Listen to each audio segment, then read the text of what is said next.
Hi all, my name is Kshitij Sahu and welcome to GATE Q. तो यार ये programming का क्वेश्चन गेट 2014 में पूछा गया था। ठीक है, अब इस क्वेश्चन में कह रहे हैं suppose n and p are unsigned integer variables in a C programme.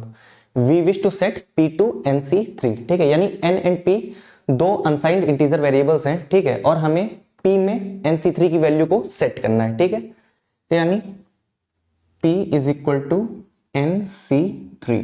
अब nc3 क्या होता है?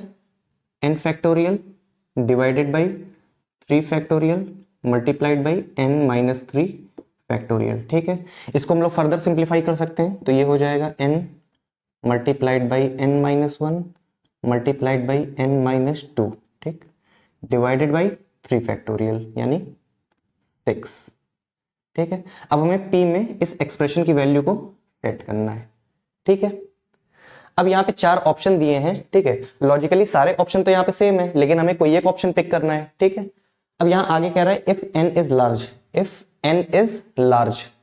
अब अगर n लार्ज हो जाएगा तो ये p के लिए एक प्रॉब्लम क्रिएट करेगा, क्योंकि p एक अनसाइंड इंटीजर वेरिएबल है। ठीक है, अब p एक अनसाइंड इंटीजर वेरिएबल है तो उसकी वो एक रेंज तक की वैल्यू को ही एक्सेप्ट कर सकता है। उसके पास अपनी कुछ एक लिमिटेशंस होंगी वैल्यूज को एक्सेप्ट करने की।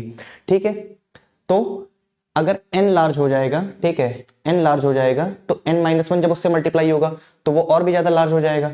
n माइनस 2 उससे मल्टीप्लाई होगा तो वो और भी ज्यादा लार्ज हो जाएगा। ठीक है, यानी कि अगर हम लोग ऑप्शन ए और ऑप्शन डी को देखें ध्यान से, ठीक है, तो इसमें सारे मल्टीप्लिकेशन ऑपरेशंस पहले ही कर दिए गए हैं और डिवीजन लास्ट में किया गया है। ठीक है, अब सारे मल्टीप्लिकेशन ऑपरेशन हम लोग पहले कर देंगे तो वैल्यू मल्टीप्लाई होते होते बहुत बड़ी हो जाएगी।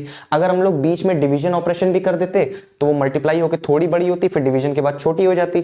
ठीक है, लेकिन ए और डी में सारे मल्टीप्लिकेशन को एक साथ कर दिया गया, डिवीजन को लास्ट में कर दिया गया, तो सारे मल्टीप्लिकेशन एक साथ होने की वजह से ये p के लिए एक प्रॉब्लम क्रिएट कर सकता है। ठीक है, तो हम लोग ऑप्शन ए और ऑप्शन डी को एलिमिनेट कर देते हैं।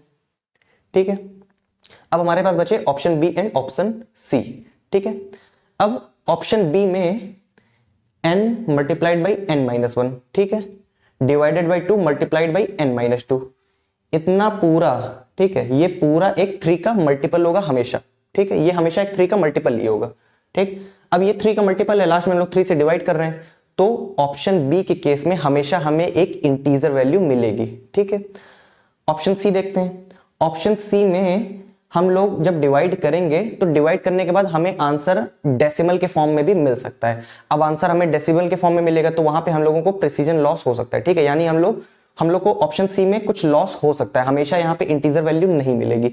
बी के केस में हमें कोई लॉस नहीं होगा, हमेशा बी में हमें एक इंटीजर वैल्यू मिलेगी। ठीक है, तो ऑप्शन बी एक एप्रोप्रिएट आंसर हो सकता है, तो option B is correct answer.